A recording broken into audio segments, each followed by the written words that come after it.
A very good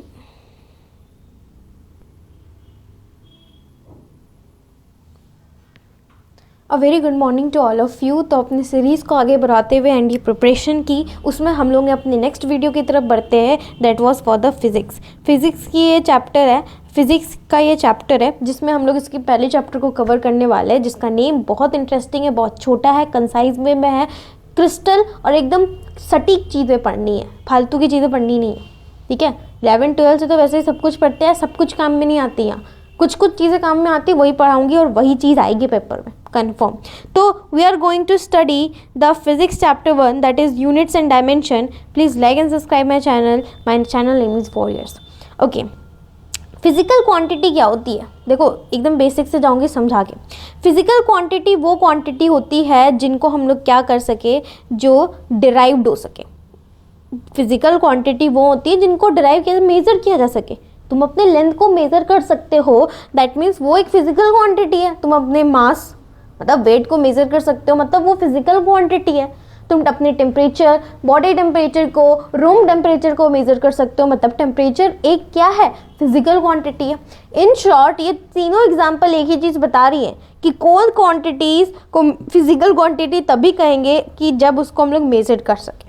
तो दो types की होती है फिजिकल क्वांटिटी, क्या क्या? फंडामेंटल क्वांटिटी और डिराइव क्वांटिटी।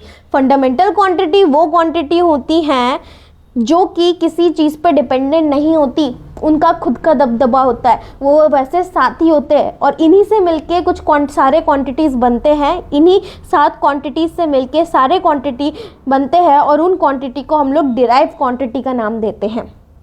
ठीक है, अब पहले समझो कि डायमेंशन क्या होता है। जब हम लोग फंडामेंटल क्वांटिटी को 2 ब्रैकेट्स, स्क्वायर ब्रैकेट्स के अंदर बंद कर दे, 2 स्क्वायर ब्रैकेट्स के अंदर बंद कर दे और उनके फंडामेंटल साइन के थ्रू रिप्रेजेंट करे, दैट इज़ कॉल्ड डायमेंशन। क्यों लिखना ज़रूरी है? क्योंकि साइंटिस्टों ने कहा है, अब इतना थोड़ी ना पूछते। सिंपल समझो क्या होता है। और आई होप दैट जो वीडियोस देख रहे हो वो 11 12 पास्ड हो, 11 12 या 12 अपीयरिंग हो, तो ये तो चीज़ 11 की तुम लोग जानते ही होगे। तो देयर आर 7 फंडामेंटल क्वांटिटी। तो 7 फंडामेंटल क्वांटिटीज़ में पहला होता है लेंथ, फिर होता है मास, फिर होता है टाइम, फिर होता है luminous intensity, amount of substance, temperature और करंट। ये 7 टोटल फंडामेंटल क्वांटिटी है जिनको हम लोग मिला जुला के, तोड़ फोड़ के, आगे पीछे लगा के डिराइव क्वांटिटी का निर्माण करते हैं। सॉरी, मैं बता रही थी डायमेंशन के बारे में। डायमेंशन क्या होता है? वो चीज़ जब हम लोग फंडामेंटल क्वांटिटी को रिप्रेजेंट करते एक अलग तरीक़ों से, जिससे हम लोग डिराइव क्वांटिटी में फंडामेंटल क्वांटिटी की झलक दिखला सके। इन शॉर्ट, अगर इन लैंग्वेजेस से हटे तो डिराइव क्वांटिटी मतलब डिराइव क्वांटिटी को जब हम लोग फंडामेंटल क्वांटिटी के टर्म्स में दिखाना चाहते हैं तब हम लोग डायमेंशन का इस्तेमाल करते हैं। तो dimension is nothing but a way to show the derive quantity in terms of the fundamental quantity. क्योंकि एसआई यूनिट में तो दोनों के पास यूनिट होती है और यूनिट को तुम कभी किसी के टर्म्स में नहीं दिखा सकते, लेकिन dimension is nothing but showing the derive quantity in terms of the fundamental quantity. क्योंकि फंडामेंटल क्वांटिटी का अपना डायमेंशन होता है और इसी को यूज़ करके एल के साथ एम जोड़ के, एम के साथ एल जोड़ के, टी जोड़ के, सी डी जोड़ के क्या करते हैं हम लोग डिराइव क्वांटिटी को दिखाते हैं। और वो तरीका होता है तो showing the derive quantity dimension in terms of the fundamental quantity dimension, this are the dimension. जब तुम कैपिटल लेटर में इनके सिंबल को कैपिटल लेटर में लिख के बॉक्स स्क्वायर ब्रैकेट के अंदर बंद कर दो तो उसको हम लोग डायमेंशन कहने लगते हैं। और जब उनको एक साथ जोड़ के प्लस करके या ऐसे एल एम टी लिख दो या L square M square T लिख दो, टी का स्क्वायर लिख दो और स्क्वायर ब्रैकेट के अंदर बंद कर दो, तो ये एक डायमेंशन हो गई। लेकिन देखना पड़ेगा ना किस क्वांटिटी की बन रही है, क्योंकि बिना एसआई यूनिट के तुम एवं ही कोई डायमेंशन नहीं लिख सकते।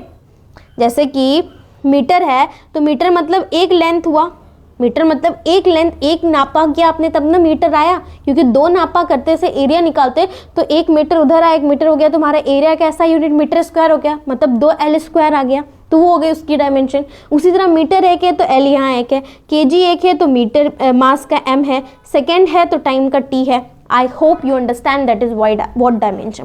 तो फटाफट याद करो कि हमारे पास कितना फंडामेंटल क्वांटिटीज़ होती है। हमारे पास 7 फंडामेंटल क्वांटिटीज़ होती है। क्या क्या? Length, mass, time, luminous intensity, amount of substance, temperature और करंट। अब देखो उनकी एसआई यूनिट क्या होती है। लेंथ की मास होती है, तुम जानते हो ये चीज़ तुम लोग घर पे भी कर चुके हैं कि लेंथ के हम लोग अब तुम बोलोगे यहाँ मैंने मीटर ही क्यों लिखा है भाई, लेंथ को तो हम लोग सेंटीमीटर में नापते, किलोमीटर में भी नापते, लेकिन भाई ऐसा यूनिट बोल रही हूँ ना, ऐसा यूनिट मतलब जो पूरे विश्व में सबको इस्तेमाल करते हैं। अब तो तुम बोलोगे कोई शहर में फुट पाउंड में ज़मीन की नापाई हो रही है, तो होने दो, लेकिन जो सबको इस्तेमाल करते हैं उस सिस्टम को एसआई सिस्टम बोलते हैं, एसआई सिस्टम बोलते हैं। और यही सिस्टम के अकॉर्डिंग ये मीटर, केजी, सेकेंड, इंटेंसिटी का, कैंडेला, अमाउंट ऑफ सब्सटेंस का, मोल, टेम्परेचर का, केल्विन, करंट का, एम्पियर होता है। और इन सब की डायमेंशन उनके बगल में लिखी हुई है, लेंथ का एल से, मास का एम से, टी का, टाइम का टी से, C D candela that was amount of substance का मोल, टेम्परेचर का केल्विन और करंट का ए। अंडरस्टूड। अब डिराइव क्वांटिटी वो क्वांटिटीज़ हो गई जिसको हम लोग डिराइव कर सकें, डिराइव क्वांटिटी वो क्वांटिटी हो गई जिनको हम लोग डिराइव कर सके फंडामेंटल क्वांटिटी से। जैसे कि एरिया हो गया, एरिया क्या होता है, मीटर का स्क्वायर, मीटर का स्क्वायर मतलब 2 लेंथ, तो दिस, और इसको ब्रैकेट के अंदर भर दो, दैट मीन्स ये हो गई फंडामेंटल क्वांटिटी। और फंडामेंटल क्वांटिटी का डायमेंशन को हमने डिराइव क्वांटिटी के डायमेंशन के टर्म्स में दिखा दिया, दैट मीन्स फंडामेंटल क्वांटिटी को डिराइव क्वांटिटी को फंडामेंटल क्वांटिटी के टर्म्स में दिखा दिया, हमारी होगी जरूरत पूरी। दैट्स वाई इसको हम लोग ने एक नाम दे दिया कि कोई शक ना करे, that is called the dimension. समझ आ गई बात। तो उसी तरह area, volume, density, velocity are the following. जैसे कि एरिया का मीटर स्क्वायर तो एल का स्क्वायर, वॉल्यूम का मीटर क्यूब तो एल का क्यूब, डेंसिटी का केजी पर मीटर क्यूब तो एम एल के पावर -3। इसी तरह सभी चल रहे हैं, लेकिन सबसे इम्पॉर्टेंट है ये जो एक लय ताल में दिख रहे हैं ना अपने राइट हैंड साइड, वो क्यों ये इंपॉर्टेंट है, क्योंकि इसके फॉर्मूला आप जानते हो, इधर वाले के फॉर्मूला आप ऑलरेडी जानते हो, तुम पट से निकाल लोगे। जैसे कि एक निकाल के दिखा देती हूँ, एरिया बराबर मीटर का स्क्वायर, मीटर का स्क्वायर मतलब कि लेंथ 2 है बस। उसी तरह एक हार्ड वाला जैसे मोमेंटम, मोमेंटम का मतलब क्या हो गया, m into V, m into V मतलब kg metre per second. Dimension क्या हो गया, kg का m का 1 क्योंकि 1 है, l भी 1 है क्योंकि 1 मीटर है, और सेकेंड का 1 ही है लेकिन नीचे इसलिए माइनस। तो this will be the dimension of momentum. बस यही तरीका है निकालने का। इधर का सब तुम जानते हो, आ जाओ यहाँ याद करते हैं। 2 बार पढ़ूंगी, दोनों बार में याद हो जाएगा। अच्छा एक सेकेंड, ये नहीं होता, ये गलत लिखा गया है। कोफिशिएंट ऑफ क्यों गलत लिखा है समझाती हूँ, क्योंकि कोफिशिएंट ऑफ इलास्टिसिटी क्या होता है, स्ट्रेस अपॉन में स्ट्रेन होता है। चलो तुमको ये निकाल के दिखा देती हूँ, फिर एक हार्ड वाला निकल के दिख जाएगा ना, तो तुम लोग थोड़ा रिलैक्स हो जाओगे, मतलब कि थोड़ा फ्री हो जाओगे बनाने में।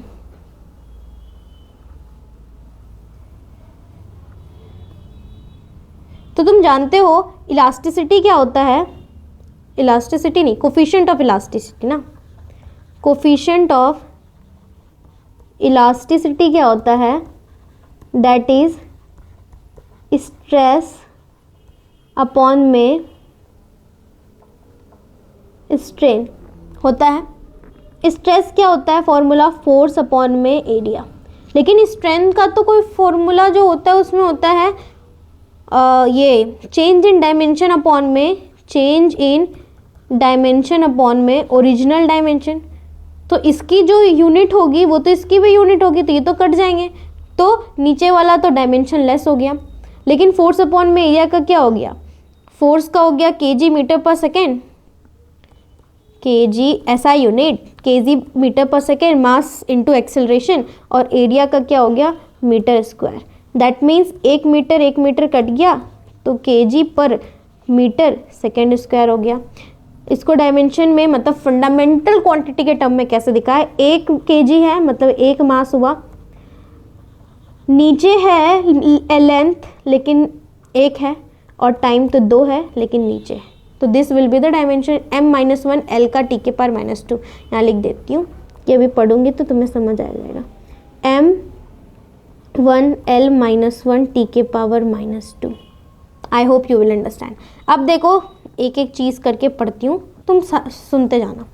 कोफिशिएंट ऑफ इलास्टिसिटी का ml-1 t के पावर -2, कोफिशिएंट ऑफ विस्कोसिटी का दैट वाज ml-1 t के पावर -1, सरफेस एनर्जी का ml-2, हीट कैपेसिटी का ml2 t के पावर -2, k का इन्वर्स, चार्ज का at होता है, मैग्नेटिक इंडक्शन का mt की पावर 2 a का इन्वर्स, mt की पावर -2 a का इन्वर्स, फोर्स कांस्टेंट का mt की पावर -2, ग्रेविटेशनल कांस्टेंट का m-1 l का क्यूब t की पावर -2, प्लैंक्स कांस्टेंट का ml2 t की पावर -1, फैराडे कांस्टेंट का दैट इज 80 मोल इन्वर्स, और बोल्ट्जमैन कांस्टेंट का ml2 t की पावर -2 k इन्वर्स।